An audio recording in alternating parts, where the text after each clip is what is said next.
అందరికీ praise the lord. ప్రభువైన యేసుక్రీస్తు నామమున మీకు అందరికీ శుభాలు తెలియజేస్తున్నాను.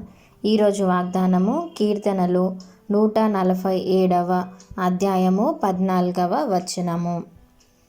నీ సరిహద్దులలో సమాధానము కలుగజేయువాడు ఆయనే. ఆమేన్. మీ సరిహద్దులు సరిగా లేవా? మీ సరిహద్దులలో మీరు వెళ్ళే ప్రయాణాల్లో సమాధానం లేదా? మీకు సమాధానాన్ని కలుగజేయువాడు యేసయ్య మాత్రమే కదా. ఎప్పుడైతే ఆయన యందు మనం భయభక్తులు కలిగి జీవిస్తామో, తన కృప కొరకు మనం ఎప్పుడైతే కనిపెట్టుకునే వారంగా ఉంటామో, ఆయన యందు మనం ఎప్పుడు కూడా ఆనందించే వారిగా ఉంటాం. కాబట్టి ముందున్న స్థితి మనం ఎప్పుడు మర్చిపోకుండా దేవుడిని మనం ఎప్పుడు కూడా స్తుతులతో ప్రతినిత్యము స్తుతిస్తూ ఉంటే దేవుడు మన జీవితంలో సంతోషాన్ని, సమాధానాన్ని నిత్యము అనుగ్రహిస్తాడు.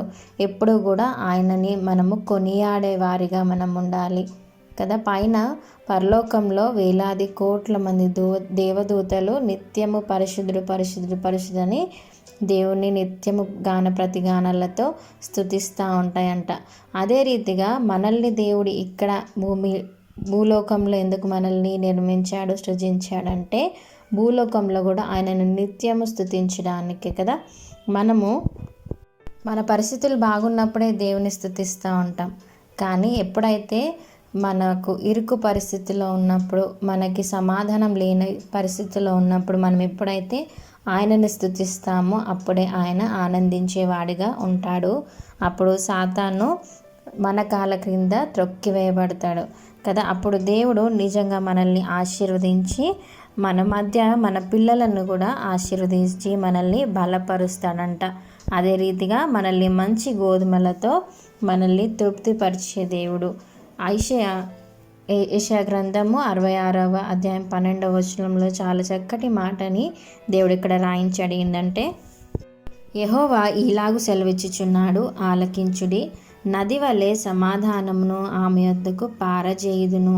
మీరు జనముల ఐశ్వర్యము అనుభవించినట్లు ఒడ్డు మీద పొర్లిపారు జల ప్రవాహం వలె మీ యొద్దకు దానిని రాజేతును.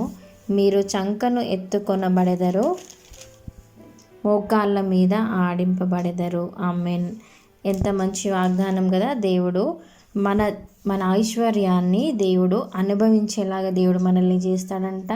మనం ఎప్పుడు కూడా ఒడ్డు మీద పొర్లిపారే జల ప్రవాహాల వలె దేవుడు మనల్ని మన జీవితాల్లో మలచడానికి ఆయన సిద్ధంగా ఉన్నాడు. ఆయన మనల్ని చంకలో ఎత్తుకునే దేవుడంట. ఆయన మనల్ని ఆడించే దేవుడంట. ఎంత మంచి వాగ్దానంతో దేవుడు ఈరోజు మనతో మాట్లాడాడు కదా. కాబట్టి మన సరిహద్దులను విశాలపరిచి మనకి సమాధానం కలుగజేయువాడు కేవలం యేసయ్య మాత్రమే. కాబట్టి ఎప్పుడైతే మనం ఆయనని నిత్యము స్తుతులతో నిత్యము కీర్తిస్తూ ఉంటామో, మనం ఆయన కృపను బట్టి ఎప్పుడు కూడా ఆనందించే వారిగా మనం ఉంటాం. ఈ చిన్న వాగ్దానాన్ని మీరు కూడా క్లెయిమ్ చేసుకోండి. దేవుడి చిన్న వాగ్దానాన్ని దీవించి ఆశీర్వదించును గాక. Amen. Thank you. God bless you. మీకు ఎవరికైనా ప్రేయర్ రిక్వెస్ట్ ఉంటే దయచేసి కామెంట్స్లో మెన్షన్ చేయండి. Thank you.